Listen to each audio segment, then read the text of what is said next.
Hello everyone, good morning সবাইকে। আমি Mallika simple life ব্লগে সবাইকে স্বাগত জানিয়ে আজকের ব্লগের ভিডিওটা শুরু করছি।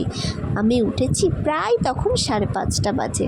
ঘুম থেকে উঠে একটু ব্যায়াম করে নিয়েছি। বেশ কিছুদিন হলো আমার শরীরটা না খুবই খারাপ, শুধু থাকে না বুকের যন্ত্রণা হয়। তো জানি না কেন, ওটা কী থেকে হচ্ছে, ভাবছি গ্যাস থেকে হচ্ছে, তো গ্যাসের ওষুধ খাচ্ছি, তো হারগিস কমছেই না। আবার আজকে এই যে ভয়েস দিচ্ছে না, প্রচণ্ড কষ্ট হচ্ছে। তো যাই হোক, এত কিছুর মাঝেও ঘুম থেকে উঠে মশারিগুলো ভালো করে গুছিয়ে নিলাম। আর আমি কি করি জানো, একটা খুঁট রেখে মশারির সব কটা খুঁট খুলে নিয়ে মশারিটাকে সুন্দর করে ভাঁজ করে এক সাইডের দিকে গুছিয়ে রাখি, যাতে আমাদের বাড়িতে কেউ আসলে বুঝতেই পারবে না আমরা মশারি ব্যবহার করি বলে। আর আমি যেহেতু তাড়াতাড়ি উঠেছি, আর আমার ওঠার কিছুক্ষণ পরে আমার সোনামাকে তুলে দিয়েছি।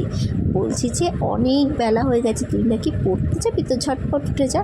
তারপর আমি বিছানাগুলো গোছাতে ব্যস্ত হয়ে পড়েছি। আর আমার একটু বিছানা পরিষ্কার পরিচ্ছন্নই পছন্দ।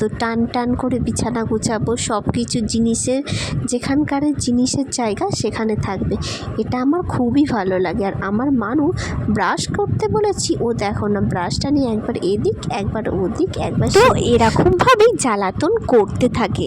তো তোমাদের কার সোনা মানুরা এমনভাবেই জ্বালাই, প্লিজ কমেন্ট করে বলো।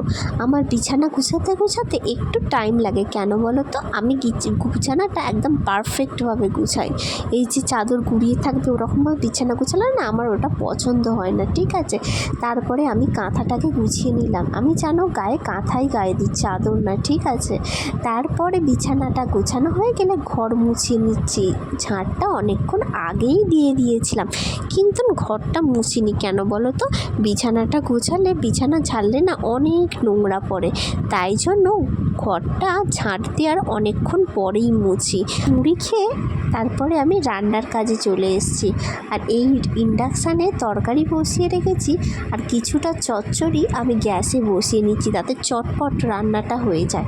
এটা হলো তাড়াতাড়ি রান্না করার উপায়, দু জায়গাতেই রান্না করব, তো সেই জন্য দুপুরের রান্নাটা একটু তাড়াতাড়ি হয়ে গেল।